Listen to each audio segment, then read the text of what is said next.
दोस्तों आज के इस वीडियो में क्या डिस्कस करने वाले हैं। आज की इस वीडियो में हम लोग डिस्कस करेंगे compare between tropical and temperate cyclones. उष्णकटिबंधीय और शीतोष्ण कटिबंधीय चक्रवातों की तुलना कीजिए। ये हमारा यूपीपीएससी 2020 के ज्योग्राफी मेंस में पूछा गया प्रश्न है। तो इस प्रश्न को आज हम लोग यहाँ पे डिस्कस करने वाले हैं, लेकिन इसके कंपैरिजन को डिस्कशन करने से पहले थोड़ा सा ओवरव्यू ले लेते हैं। हमारी ट्रॉपिकल और टेम्परेट साइक्लोन होते क्या हैं। यदि आपको डायग्राम की सहायता से समझाना है तो आप कैसे समझाओगे ट्रॉपिकल और टेम्परेट साइक्लोन होते क्या हैं। तो सबसे पहले अर्थ का यहाँ पे एक डायग्राम बना लेते। ये हमारा अर्थ है मान लो, और ये हमारा इक्वेटर है 0 degree latitude. Tropic of Cancer और ट्रॉपिक ऑफ कैप्रिकॉर्न को भी ड्रॉ कर लेते हैं यहाँ पे। तो ट्रॉपिक ऑफ कैंसर हमारा हो जाएगा 23.5 डिग्री नॉर्थ लेटीट्यूड, ये हमारे ट्रॉपिक ऑफ कैंसर हो गया। ट्रॉपिक ऑफ कैप्रिकॉर्न हमारा हो गया 23.5 डिग्री साउथ लेटीट्यूड। ठीक है, तो यहाँ पे आपको लग रहा होगा ट्रॉपिकल साइक्लोन जो होती है ओरिजिनेट होती होगी ट्रॉपिक ऑफ कैंसर और ट्रॉपिक ऑफ कैप्रिकॉर्न के बीच में, लेकिन ऐसा एक्चुअली में नहीं होता है, क्योंकि हमारे यहाँ पे 10 डिग्री नॉर्थ और 10 डिग्री साउथ के बीच का जो एरिया है, यहाँ पे कोरियालिस फोर्स बहुत ही ज़्यादा कम होती है। इसकी वजह से जो विंड्स होती है वो हमारी सर्कुलर मूवमेंट नहीं हो पाती है। तो 10 डिग्री नॉर्थ और 10 डिग्री साउथ के बीच में ट्रॉपिकल साइक्लोन ओरिजिनेट नहीं होती है। ठीक है, अब बात आती है यहाँ पे 10 डिग्री नॉर्थ से हमारा 23 डिग्री नॉर्थ यानी कैंसर के बीच में, लेकिन कभी कभी हमारी 30 डिग्री नॉर्थ तक भी ट्रॉपिकल साइक्लोन की ओरिजिनेट देखने को मिलती है। तो ट्रॉपिकल साइक्लोन यहाँ पे ओरिजिनेट कहाँ कहाँ होंगी, 10 डिग्री नॉर्थ से 30 डिग्री नॉर्थ के बीच में, और 10 डिग्री नॉर्थ से 30 डिग्री साउथ के बीच में हमारी ट्रॉपिकल साइक्लोन हमारा यहाँ पे उत्पत्ति होता है।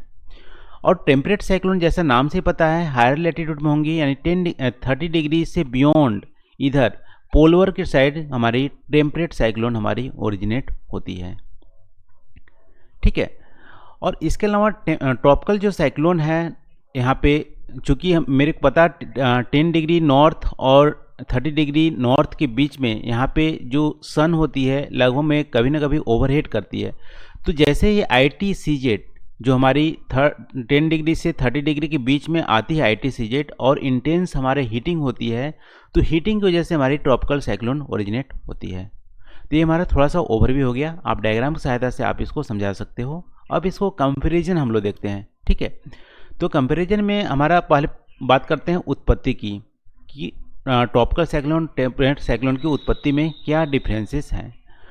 तो हमारी ट्रॉपिकल साइक्लोन की जो उत्पत्ति है, ओरिजिन है, वो हमारी थर्मल है। ठीक है, थर्मल ओरिजिन है। क्यों? क्योंकि अभी हम लोग डिस्कस किए कि 10 डिग्री नॉर्थ और 30 डिग्री नॉर्थ के बीच में हमारी ट्रॉपिकल साइक्लोन ओरिजिनेट होती है, और वहाँ पे ओवर हीटिंग ज़्यादा होती है। ओवर हीटिंग ज़्यादा होने के चलते जो हमारी मॉइस्चर होती है ओशियन में जो हीट करती है, तो मॉइस्चर ऊपर आती है और ये हमारा इवेपोरेशन होता है। और इवेपोरेशन के बाद यहाँ पे कंडेंसेशन होते हैं। कंडेंसेशन पे हमारी लेटेंट हीट ऑफ इवेपोरेशन हमारी रिलीज होती है, उसी से हमारी एनर्जी होती है।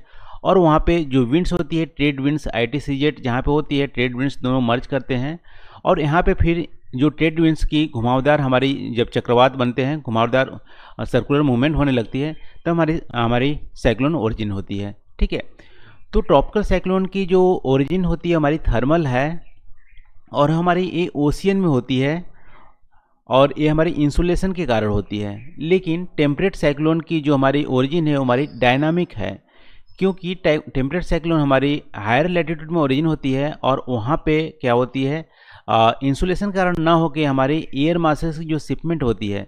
ठीक है, 2 एयर मासेस जो हमारी वार्म एयर मास और कोल्ड एयर मास दोनों आप आपस में फ्रंटोजेनेसिस करते हैं। फ्रंटोजेनेसिस के बाद यहाँ पे जो हमारे प्रेशर और टेम्परेचर ग्रेडियंट होते हैं, उसके चलते यहाँ पे एयर की मूवमेंट हमारी साइक्लिक होने लगती है, तो हमारी टेम्परेट साइक्लोन ओरिजिन होते हैं।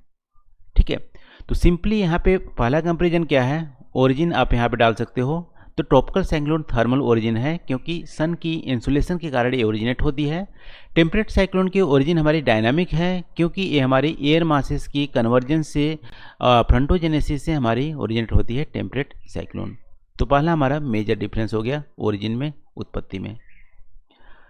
अब हम लोग दूसरी बात करते हैं लोकेशन। लोकेशन तो हम लोग सबसे पहले डिस्कस कर लिए थे। ट्रॉपिकल साइक्लोन की जो लोकेशन है वो 10 डिग्री से 30 डिग्री लैटीट्यूड के बीच में दोनों ही हेमिस्फीयर में हमारी ओरिजिनेट होती है हमारी ट्रॉपिकल साइक्लोन। जबकि टेम्परेट साइक्लोन 30 डिग्री लैटीट्यूड से बियॉन्ड यानी कि उधर पोलर साइड हमारी ओरिजिनेट होती है। तो दूसरा हमारा लोकेशन में डिफरेंसेस हो गया, ठीक है, स्थान में हमारा डिफरेंस हो गया। अब हम लोग बात करते हैं यहाँ पे एनर्जी सोर्स। तो ट्रॉपिकल साइक्लोन की जो हमारी एनर्जी होती है वो लेटेंट हीट ऑफ एवेपोरेशन यानी कि ओशियन से जो हमारी वाटर होती है एवेपोरेट होती है, तो उससे हमारी लेटेंट हीट ऑफ एवेपोरेशन जब हमारी रिलीज होती है तो वही हमारे ओरिजिन होती है, सोर्स होती है। जैसे ही हमारी ट्रॉपिकल साइक्लोन लैंड पे हमारी पहुंचती है, लैंडफॉल होती है, तो उसके बाद यहाँ पे आप बात करोगे ट्रॉपिकल साइक्लोन ख़त्म हो जाती है, क्योंकि उसकी जो एनर्जी होती है वो हमारे ओशियन से मिलती है, और ओशियन से जैसे ही स्थल पर पहुंचता है तो हमारी उसकी एनर्जी मिलना बंद हो जाती है और ट्रॉपिकल साइक्लोन ख़त्म हो जाता है। लेकिन टेम्परेट साइक्लोन की जो एनर्जी सोर्स है वो हमारी एयर मासेस हैं। तो एयर मासेस जहाँ पे रहेंगे, जहाँ पे फ्रंटोजेनेसिस होगा, वहाँ पे हमारी क्या होंगे, टेम्परेट साइक्लोन बनेंगे, ठीक है। तो एनर्जी सोर्स हमारी क्या है, लेटेंट हीट ऑफ एवेपोरेशन है ट्रॉपिकल साइक्लोन का। लेकिन जो हमारी टेम्परेट साइक्लोन के जो हमारी एनर्जी सोर्स है वो हमारी टेम्परेचर और जो प्रेशर डिफरेंसेस होते हैं दो एयर मासेस का, वो हमारा है। तो एनर्जी सोर्स में हमारी डिफरेंसेस हो गए, ठीक है। अब हम कैरेक्टरिस्टिक की बात करते हैं और हमारे इम्पैक्ट की बात करते हैं। तो सबसे पहले यहाँ पे जो ट्रॉपिकल साइक्लोन है वो हमारे सिर्फ ओशियन में ओरिजिनेट होता है, जहाँ पे कोरियलिस फोर्स और वार्म ओशियन होता है। लेकिन टेम्परेट साइक्लोन हमारी लैंड और ओशियन दोनों में ओरिजिनेट होती है, ठीक है। और ट्रॉपिकल साइक्लोन जैसे ही स्थल पे पहुंचता है, लैंड पे पहुंचता है, उसकी एनर्जी मिलना बंद हो जाती है और हमारा ट्रॉपिकल साइक्लोन ख़त्म हो जाता है। लेकिन टेम्परेट साइक्लोन हमारी क्या होती है, लैंड और समुद्र दोनों में हमारी यहाँ पे रहती है। और ट्रॉपिकल साइक्लोन की जो डायमीटर होती है वो टेम्परेट साइक्लोन की तुलना में कम होती है, ठीक है। जो एरिया हमारी होती है ट्रॉपिकल साइक्लोन का वो हमारी लगभग 100 से 300 किलोमीटर की डायमीटर में ये हमारी इफेक्ट करता है। लेकिन टेम्परेट जो साइक्लोन होती है उसकी एरिया बहुत ज़्यादा होती है, 1000 से 1500 किलोमीटर तक हमारी उसकी डायमीटर हो सकती है। और विंड की जो स्पीड होती है ट्रॉपिकल साइक्लोन में बहुत ही ज़्यादा फास्ट होती है as compare to temperate cyclone, और इसी कारण से ट्रॉपिकल साइक्लोन ज़्यादा डैमेज करती है as compare to temperate cyclone. इसके बाद यहाँ पे ट्रॉपिकल साइक्लोन जो होती है वो हमारी नदर्न हेमिस्फीयर में ईस्ट टू वेस्ट मूव करती है। जैसे इंडिया का एग्जांपल देख लो, तो इंडिया में वे ऑफ बंगाल में यदि हमारी इसकी ओरिजिनेट होती है ट्रॉपिकल साइक्लोन की, तो ईस्ट टू वेस्ट मूव करती है, ठीक है। यानी कि इधर आपके इंडियन साइड आपको आ जाएंगे, यहाँ पे ईस्ट टू वेस्ट मूव करती है। और जो टेम्परेट साइक्लोन होती है वो हमारी वेस्ट टू ईस्ट मूव करती है, टेम्परेट साइक्लोन। तो यहाँ पे नदर्न हेमिस्फीयर में आप बात करोगे तो जो हमारे यूरोप में जो हमारी ओरिजिनेट होती है वेस्ट टू ईस्ट इधर की ओर मूव करती है। तो ये हमारी मेजर डिफरेंसेस हो गए।